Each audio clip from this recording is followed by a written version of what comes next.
if you treat YouTube like a hobby, it'll pay you like a hobby. If you treat it like a business, it can pay you like a business. But you need to develop a business plan with that. And so I had that all mapped out. Once I did all my research, I mapped out a business plan so I understood what I was going to be doing for the first 6 months of my channel. Are you ready to take the next step in your multifamily investing career? The time has never been better than now. Think Multifamily's Deal Analysis Workshop is a comprehensive live training course that will help increase your skills, knowledge, confidence as an investor before you invest. This workshop is a unique experience that provides hands-on instruction and guidance directly from Mark Kenney, who has completed over 100 multifamily syndications valued at over $1 billion. This course goes beyond theory, as you will be presented with real case studies and practice scenarios to work out in class. By the end of the training, you will have significantly improved your ability to evaluate deals quickly, make informed decisions, and take your investing skills to the next level with confidence. For more information and to register for Think Multifamily's Deal Analysis Workshop, go to thinkmultifamily.com/DAW. Use code Whitney100 to save $100. The Deal Analysis Workshop is designed for both beginner and experienced investors. Whether you are looking for a foundational understanding of how to analyze multifamily investments or looking for fresh insight on how to pivot your analysis method for this current market cycle, this is a workshop you have been looking for. Register today at thinkmultifamily.com/DAW. Use code Whitney100 to save $100. Marketing is something that I have had to become good at. I would say I have a long ways to go, though, to say the least. There's so many different platforms, so many different things to think about. Well, our guest today has become an expert in one platform specifically, probably many platforms, but we're going to talk about one today where he has dominated. And I'm looking forward to this conversation. I get questions all the time about this specific thing, and I am not an expert. But Levi, welcome to the show. Thanks, Whitney. Thanks for having me. Yeah, honored to have you on. It's impressive what you've accomplished on YouTube and for your business, for your real estate business through this platform. I know our listeners, whether they're active or passive, are interested in learning more about this platform and how to use it best. But let's dive in a little bit and let's get into how you have used. So what have you accomplished on YouTube? Share a little bit more for the listener to understand, hey, you've done this, you're doing well on this. We're going to dive into some specific things on how you've done it as well. Sure. Absolutely. So April of 2020, my financial services business closed down because I had contracts with all of Dallas Independent, worked with all the teachers on the retirement planning. And of course, all the schools the world shut down, right? In April of 2020, around that time frame. So all the schools shut down. So, I was used to going to campuses every day, Monday through Friday, meeting with 4 to 5 teachers a day, working with them on retirement, which was very lucrative and a lot of fun. I was in my 5th year of my business there. And 2019 was my best financial year ever. And the first quarter of 2020 was my best financial quarter. I was outpacing 2019 by 40% already in 2020. So I thought, man, 2020 is going to be absolutely amazing. And then, everything shut down. So I just didn't understand when anything would open back up. When would schools come back? When would the world come back? It was as we all remember, if we can remember, it was a interesting and scary time. And so I said over the summer of 2020, thinking about if I'm going to pivot, how do I start over without starting over? Because I was also 41 years old and having your business kind of close down. 41 years young, I would say. Yeah. 41 years young. So I had to ask myself, well, if I'm going to start over, how do I do that? Because that's not the most attractive thing to face when you're at that age. So I've had friends trying to get me into real estate for 20 years, and they always thought I would be a good real estate agent, but I never wanted to be a real estate agent.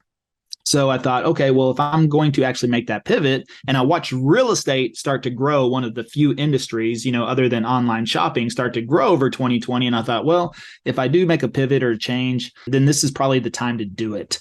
But I didn't want to just get into real estate and then try to figure it out. My number one fear was failing, being a statistic, being an agent that gets into it and just sucks, or getting into it and having to cold call and door knock and, do all the traditional methods. They do work, but that was just something that I was not excited about doing at all whatsoever. So I just paused. Instead of getting in real estate and trying to figure it out, I said, let me research first. And if I can figure out a plan as far as a marketing plan, because what I also understood was it's not the best real estate agent that wins, it's the best marketer. So I was like, I got to figure out a marketing plan. And if I can see how I can apply that to real estate, and if there's an actual gap in the market, because I also didn't want to compete with the 15, 20, 30-year veterans in the market, I thought, let me see if there's to slip in. And I figured that would be through social media. Wasn't sure which platform. So I looked really see a strong game plan. I was hearing of people doing business, but not like a tremendous amount of business. People were like, yeah, I've done 1, 2, or 3 or 5 deals from Instagram or TikTok, but nothing that I thought would pay me what I wanted to be paid over the next year. So YouTube was my last choice. And when I started to dig into YouTube, I started to understand that it was a search engine versus a social media platform. And once I understood that, I started to be able to find data and analytics and things like Google and YouTube actually tells you what people are searching for. So all of a sudden I started to look up suburbs of Dallas. And on Google, for example, one suburb, Plano, Texas, got 90,000 searches in a month. Well, whenever I found the search volume on YouTube, it was 834,000 searches per month. So 10 times the search volume on YouTube versus on Google. So that told me right there, I thought, well, that tells me people want to see these areas, see these neighborhoods, these suburbs. They actually want to experience it versus just read about it on a blog or something. Plus, whatever you Google these days, likely they're going to push you towards YouTube and video anyways, because they know the power of video. So once I started to figure that out, then I figured out, well, I can actually search what people are looking for in the suburbs and the areas of Dallas, like what's the cost of living, and what are different price ranges, and veteran benefits, and VA home loans, and all these types of topics that people look for and start researching this information. And so that kind of started to build out my content. So the thing is that I did not sell a home in 2020. Once I started to develop that strategy, I released the first YouTube video December 5th of 2020. Well, I didn't sell a home in Q1 of 2021 because I was just making videos. And that was all I decided to focus on. I didn't want to spread myself thin across 5 different platforms either, because I knew I'd end up putting 20% effort, into each platform. I wanted to find one platform and go all in. So once I decided it was YouTube, I was like, all right, I'm going to go all in on YouTube, focus on that before I even think about getting involved in another platform. So the first video came out December 5th, 2020. Did not sell a home in the Q1 of 2021. Then in April of 2021, we closed the first 2 transactions. I found my current business partner, Travis Plum. We met up, partnered up. We closed the first 2 transactions, April of 2021. By the end of the year, in the last 9 months, in our first year, technically as real estate agents, we closed $33.5 million, 64 transactions, right at $1,007,000 in commissions. Then that completely snowballed into 2022. And of course, as of this recording, we just pretty much wrapped up 2022 numbers just from YouTube. This isn't counting our other referrals and things like that we got. We ended up closing right around 85 million from YouTube. We did about 154 transactions, and that was right around 2.5, 2.6 million in commissions in the second year from YouTube. And so the reason we were able to do that is because the videos compound. It's the whole concept behind passive prospecting, which is what we discuss now. And I know that everybody loves the idea of passive income, but it takes work in the beginning to build something that's going to, pay you on the back end, especially over time. But you got to think about that way in the form of prospecting as well. I've been in sales for 20 plus years. Love sales, but I always hated prospecting because I felt like I spent 90% of my time prospecting. And the same thing, I believe your audience is mostly multifamily or commercial investors, right? And so, you think about simple concepts like raising money or looking for investors or things like that. That takes time. And if you're doing that, you can only make so many phone calls in a day. You can only go to so many networking events. You can only travel to so many conventions. So you become limited at some capacity. Now, could you get an ISA or somebody to do some of the things? Yeah, but raising money, those types of things, finding deals comes from relationships. It comes from digging in, doing a lot of the dirty work. But if you create content, for us, we're able to create content, and then that video continually prospects for us 24/7. So the thing is that In the first 18 months of our channel, it was watched over 104,000 watch hours. You divide that by 24 hours in a day, that's equivalent to about 15 years worth of watch time. So you think about that. In a year and a half, our channel was watched 15 years, or actually prospected for us 15 years in a 1.5 year time frame. So that's a compound effect of your time. That's the other thing. Everybody loves compound interest. And so, before you invest in anything, stocks, real estate, crypto, I'm sure everybody always asks, what's going to be the return of my investment?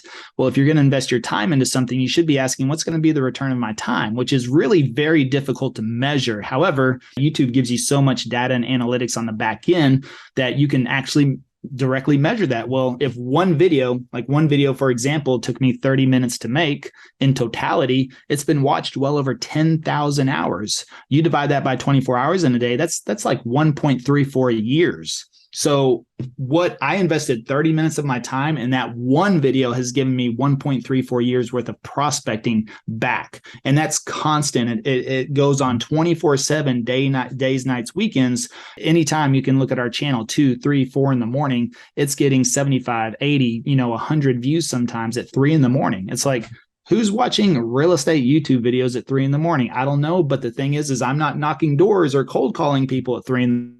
Sleeping, but the channel is working for me on a consistent basis. And so that's what allowed us to go from 33 million in 1 year, which is astronomical for any first year agent, to go to 85 million in our second year just from YouTube. We're actually going to we ended up closing around 97, 98 million in totality in our for 5 years to nothing, and then have to start over. I'm like, look, I got to focus on paying the bills.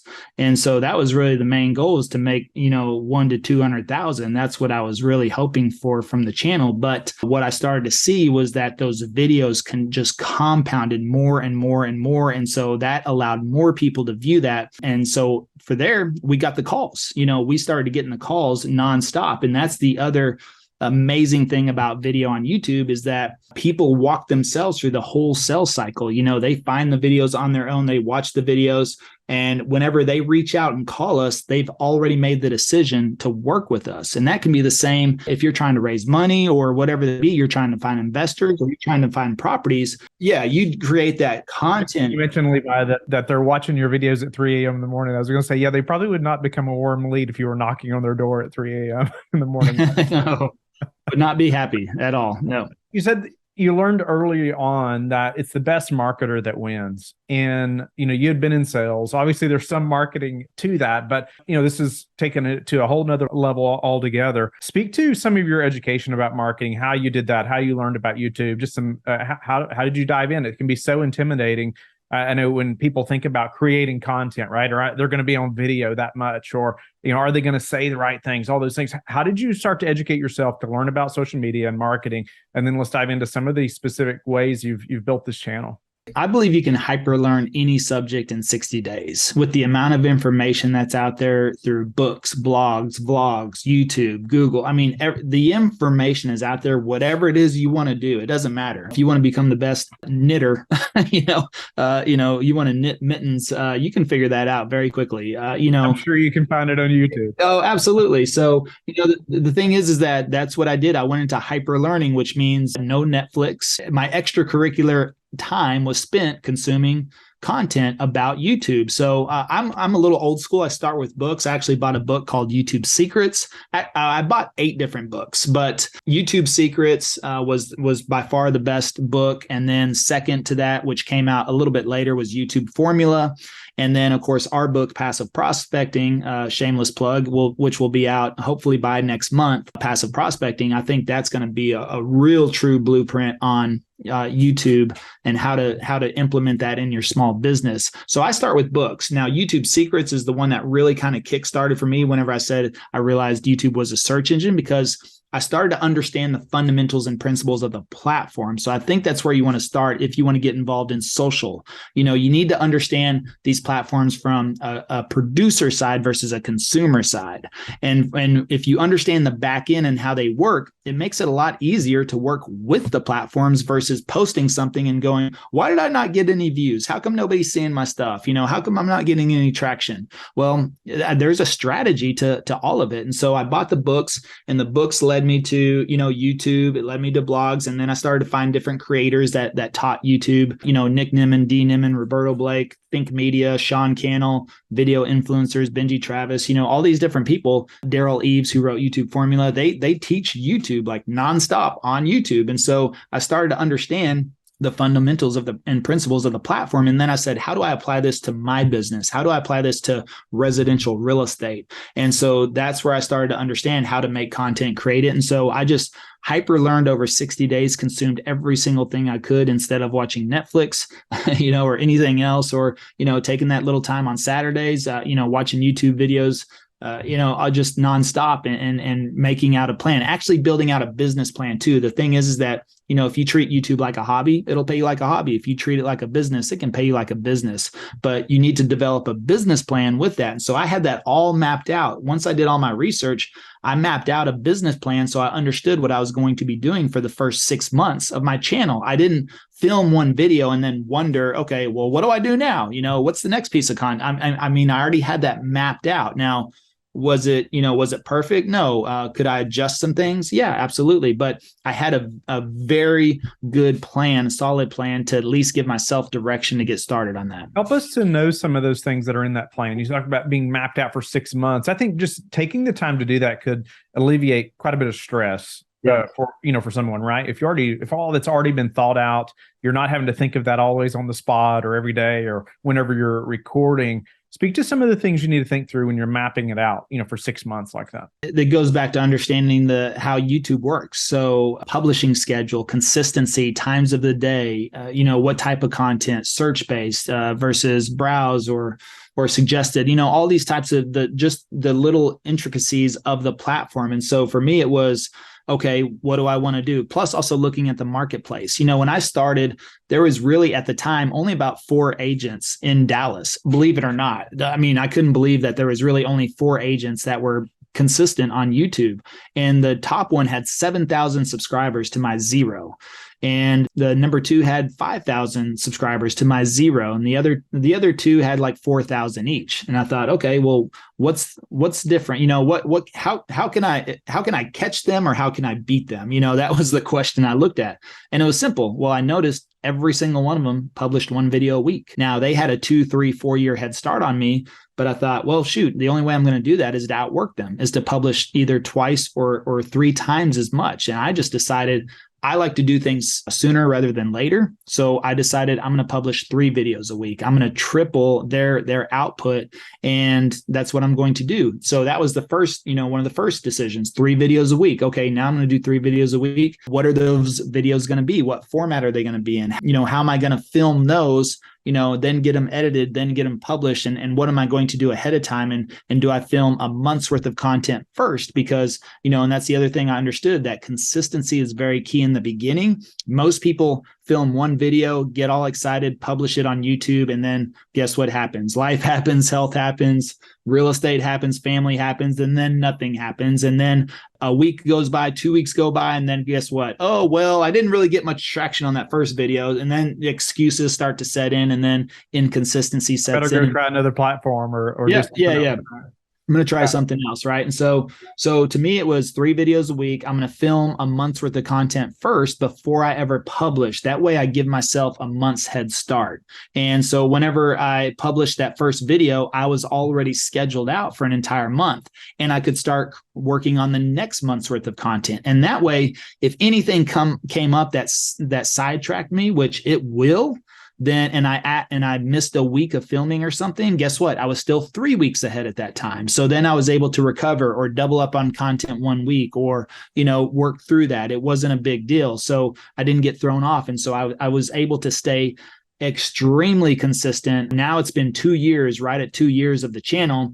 And I've been very consistent on at least publishing almost 3 videos every week. Some weeks I've done 2, and that's mainly because things would happen. I've had videos take off, kind of go mini viral in a sense. But again, and I wanted to watch. And so I held off on publishing just to see what would happen. So a lot of experiments happen within that time frame as well. But otherwise, in the very beginning, when nobody knew who I was and there was no traction, the most important thing for me was to stay consistent based on the research I did. So, and then what times a day do you want to publish? When is your audience online? All those types of things, just building that out. And then what videos do you want to shoot? And so I had mapped out the order of the videos that I wanted to shoot. And so I think about like your audience, let's say multifamily, you could make videos educating people directly on that. And maybe you do that 1 video a week. And then the second video a week is, I would highly, highly recommend documenting what you're doing. If you're walking properties, if you're making phone calls, if you're talking to investors, or raising money, I would document that process. You would be surprised if you're going to go out and walk a property, then take a camera with you, film yourself and talk through it. Actually, you may be with somebody and that's okay. You may be by yourself. The worst thing you can do is be by yourself, doing all this work and not documenting it. Because if you just publish that content, you make 1 educational video per week, which is like, here's my process for raising money. But then the next video is actually showing them or working through that. And then you got 2 videos a week. Guess what? You're going to attract all the business you need just from that content. And guess what that allows you to do? Instead of prospecting and looking for investors and trying to raise money, you can do more of what you should be doing, which is out finding more deals, walking more properties, and making more content. And trust me, you'll have people calling you once you establish a baseline on your channel and you gain some traction. They're going to be calling you and saying, hey, I want to invest in your next deal. Put me on your list, and there's nothing more powerful than that. That's helpful to think through that a little bit, because I wanted to ask you, because I know it's always a sticking point for most people and myself at times. It's like, what am I going to record another video about? We've done almost 1,600 interviews, podcasts, and we turn that into all kinds of things. However, simplify that a little bit, just like you just did. You said, okay, maybe 1 time a week, we're talking about something specifically about multifamily. The next time during the week, we're going to record ourselves doing something in the business that we're working on, right? That's helpful. We're doing lots of things in the business. And I think some of that's a limiting belief, thinking, well, there's nothing I want to record myself doing, right? Or maybe I don't know enough about that thing to record a video on it, or there's all these things that like hit us in the face, right? Once we start to hit that record button. But help us through that a little bit. How else, could we think about, simplifying the process of creating the content through the week about what we're doing or other things? Yeah, I mean, I would map it out, and I would say, okay, what's the top 20, 30, 40, 50 things? I mean, I would stretch it. I would say, what's the top 50 things? And you could probably go online easily and Google top 50 questions for investing in multifamily. And you'd probably get several websites that here's the top 50 things that people want to know about investing in multifamily. And you could have 50 video topics right there. Now, if you have any experience at all whatsoever, you should be able to talk through a majority of those. Maybe you cross out a couple of things because you're not familiar, but what's the fastest way to learn something is usually to teach it. And so guess what? If there's something on that list that you're not sure about it, research it, read about it, watch YouTube videos, gain a few perspectives, make some notes, and then curate it to where you regurgitate and explain it in the way you understand it. And so that would be that topic. But otherwise, if 30 out of the 50 topics, well, you've got 30 video topics right there. Now that's for every week. Now, secondary, like I said, documenting what you're doing. If you're doing things at home, it's simple to jump on a Zoom and record your screen. I mean, if you're going to be looking at a property on home, or maybe you have a spreadsheet and you're working through how to underwrite a property. I mean, just doing anything like that to say, hey, you jump on a Zoom, you could say, by the way, I'm about to underwrite this 50 unit complex I'm taking a look at, and we're going to determine whether it's a good deal or not. So let's jump in my computer and take a look. And then you just share your screen on Zoom, and maybe you punch in a few numbers on an Excel sheet, or, you film yourself writing it out, on an actual pad and paper, whatever works best for you. And then that becomes your content. So that's what I mean by documenting the process through what you're doing. Now you could turn that content into actual curated content if you want to be more specific. But if you're just want to be natural about it, there's ways to do it. But if I was out walking properties, looking deals, driving, looking at apartments, or, how do I find owners of buildings and lots and things like that? They're everything, basically everything you do every day, if you're full-time in the business, is content worthy, likely, and you just start documenting that process.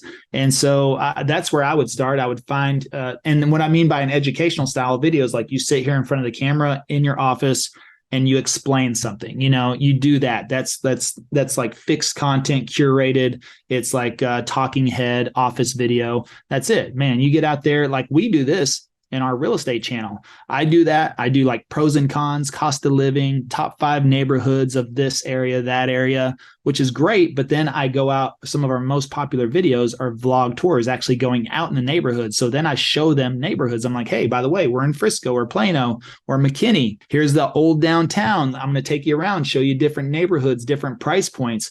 And so I just document myself out in the neighborhoods, and it gives people the ability to see, oh, I like McKinney. It's got a really cool historic downtown, but then it's also got brand new construction for all the new stuff and the Whole Foods and all that great stuff. But and then they've got these new construction communities, and wow, I can get that house for $400,000. That looks pretty good. Oh, that house is only $600,000. And so by taking them out in the neighborhoods, showing them around, that's some of our most popular content, and that's why we get so many calls. It's just crazy, because the great thing about video too is the client builds the relationship with you. The video builds the relationship for you, actually. And so, like I said earlier, when they call you, they've already decided to work with you. And when you're documenting your process and you're looking for raises or investors or even properties, because guess what else is going to happen? Then sellers are going to be watching your channel, and they're going to be like, hey, I've got this 20-unit building. You look like you know what you're doing. I need to offload it. I think you might be the person for me, Yeah. And so then guess what? You're going to start bringing in sellers, people that they're going to be like, well, shoot, man, I love your stuff. I need to get rid of this deal, or I'd love to sell or finance it or whatever. So it's multifaceted. It really kind of, in my opinion, solves your problems of a lot of things. Podcast has done a very similar thing. It's built those relationships. People hearing me every day, 7 days a week, right before we ever get on the phone with them, they feel like they know so much about me before we ever talk. I wanted to ask you quickly, because there's a couple of things I want to get before we run out of time or talk about. But do you have different channels, numerous channels? Is it one main channel? And then also the length of videos. Is there a certain length that you're sticking to for all these different types of videos, or is it going to vary? Yeah, we got a couple of different channels. So, we have our real estate client facing channel. So that is, people looking to buy or sell real estate. And we have an agent facing channel. So we work with agents, we partner with agents, we offer courses and coaching, and they can partner with us at our brokerage. We're always looking to expand our team. So it's a completely separate audience. And if we mix the two, we would lose both audiences, so that's the deal now. And then we have a third channel, because we're partnering up and working with a blockchain company, that's designed specifically for real estate. And that's something that we're trying to help educate agents, basically anybody in the real estate industry, because we will be moving towards blockchain and NFTs in the industry, and it's in your best interest to get ahead of it versus being a person in 2 years NFT thing. Don't be that person. So yeah, we really have 3 channels mainly, but yeah, length of videos, that they're as long as they need to be. You'd be surprised. Yeah, I've experimented with an hour-long video on my channel, and it's one of the most watched videos. So the thing is that people on YouTube mode, they're in learning mode. And so they're there for education and entertainment. So if you can educate, you're going to hold an audience. And if you can also be a little bit entertaining, you're probably going to hold more of an audience. But that's right. Again, yeah. Speak to the team that it takes to edit and finish and post and those things. Is that you? Are you doing all the editing and posting, or are you recording it and then it goes off to a team of virtual assistants, or how do you do that? Yeah, I've never edited a single video. So that was something I knew from the beginning. And by the way, we did all that volume, 33.5 million the first year, 85 million the second year with no ad spend. So we never ran a single ad to the channel. That was all organic using the YouTube and the SEO, the search engine optimization and the search results and creating content that way. So no, I've never edited in video. So I used my budget for editors versus marketing. And now we've actually built out an agency. So we have an agency to where people can come in, real estate agents, mortgage officers, multifamily, doesn't matter. Any small business owner, actually, if they work with our team, the team does everything turnkey. And so all they have to do is film the content. Our team will create the thumbnail, write the description, the tags, the titles, the SEO, all of that, hashtags, and even upload it for you. So it's a completely done for you system. You just have to record the content. We have that available because we were helping agents understand how to do this on YouTube, but then they'd all get stuck, trying to find editors and all that stuff. And it's hard, it's difficult. And then if you find an editor, they know nothing about optimization. They know nothing about, analytics and data. So our team is complete. They can do it all. So now we do offer that service. I can relate to that. I've also never edited the first piece of audio or video and don't want to. I wouldn't even know how. Yeah. So do you turn this into a podcast then, or put it on other platforms as well? Or is it like, nope, YouTube, die hard, stick into that? No, we have the Passive Prospecting podcast as well. So, our agent facing channel where we teach this stuff is called Passive Prospecting on YouTube. Same as our book coming out. Our website is Passive Prospecting. So you can go to passiveprospecting.com.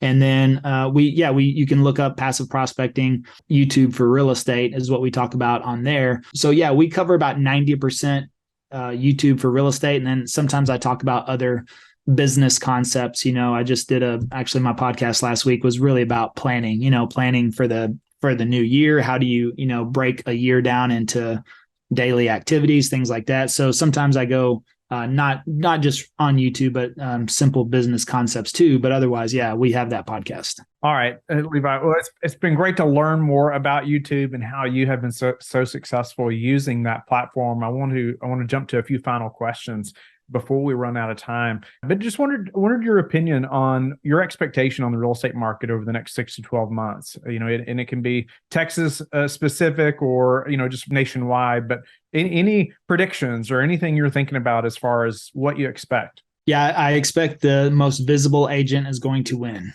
And so that's depending on what you do. So if you're a cold caller, then you're probably going to have to make a lot more cold calls. If you're a door knocker, you're going to have to door knock a lot more doors. If you're like us in video, we're going to have to make more video content. And so I think the most visible agent's going to win. People buy and sell homes and multifamily units and everything else in every type of market and every day.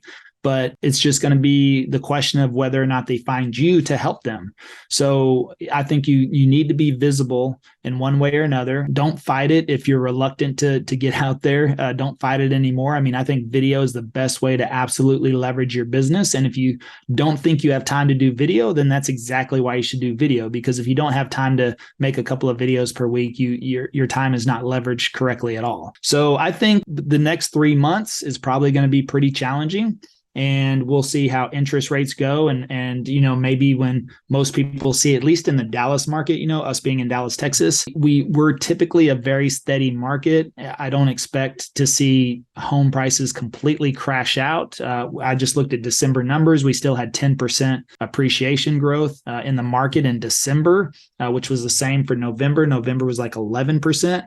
So that is starting to normalize, but homes are, values are still appreciating here in Dallas. We're still having a huge influx. So I think if anybody can make it through the next 3 to 4 months, I think the last half of the year could be very interesting. Maybe not as crazy it was at the beginning of 2022, but I think you will start to see some more buyers come into the mix. But now as buyers, I think this is some of your best opportunities to negotiate, And so I think there's opportunity out there on that side. And I don't know, we just had a listing over the weekend. We sold it within 3 days, got it under contract under 3 days. So as long as homes are being priced correctly, at least in the Dallas market, we really work on pricing our listings correctly, then they're still selling. We're still seeing buyers out there. We're still getting calls, from our channel. I mean, in November, I haven't looked at December numbers, but in November, we still had 47 YouTube leads, so that's 47 people that called us in November when everybody's saying the market is completely dead. So that's awesome.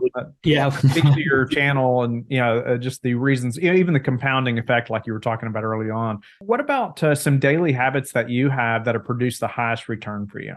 Oh, consistency, living by my calendar. That kind of goes into what I was talking about, is that it's not just, your day maybe starts the night before, but your week starts the week before, your month starts the month before, your quarter starts the quarter before, and your year starts the year before. So we plan everything out at the macro and we break it all down to the micro. So, I live and die by my calendar. I don't really question what I do every day because I'm usually just going from one calendar event to the next one. And, sometimes that's here in the office. Sometimes it's out and about. Like last Friday, we filmed three listings. So we did that in one day, and that eats up a good majority of the day. I was still able to work in the morning, but I think for me is continual direction. I've got a really great team in place. And so it's always making sure that I'm in contact with them every single week. We have our fixed meetings so we can, because I think the ball is moving every single week. And if you're not, on top of that and making adjustments really on a weekly basis right now, you're going to fall behind. So I just need to, move the pieces around, direct, make sure everybody's working on the best things possible. And that allows me to do, complete my task. And ultimately that all adds up to the larger goals. So for me, it's consistency, it's clarity, it's, being planned out. And again, by Monday, my week is already 95% booked. There's very little wiggle room in there. But if somebody tries to get on my calendar, they're going to have to find an open slot. So it's just being very structured and disciplined, as far as just accomplishing what you need to, that's going to move the needle the best. I can completely relate to you on the calendar. That's great. So how do you like to give back? Man, I do so much stuff for free. So, I do 4 trainings a week, 4 live trainings a week for free. And in addition to everything else, plus, these podcasts, things like that. I mean, I do a lot of interviews and appearances, and I don't ask for a penny for that stuff. And I know that's just training and coaching and helping other people. And the training is for our communities and people that, are looking to us for answers and information. So I do that Monday through Thursday, one on Monday, one on Tuesday, one on Wednesday, one on Thursday. So, I always tell people I won't quit on you if you don't. So I'm here every week, unless I have to travel or I'm at a conference or something. But otherwise, we're conducting our trainings. People can get on my calendar, and, that's the way I give back. I mean, I have other, if you're inquiring about charities or anything like that, I have a few charities I support personally, but otherwise I give back with my own time and being available, I would say.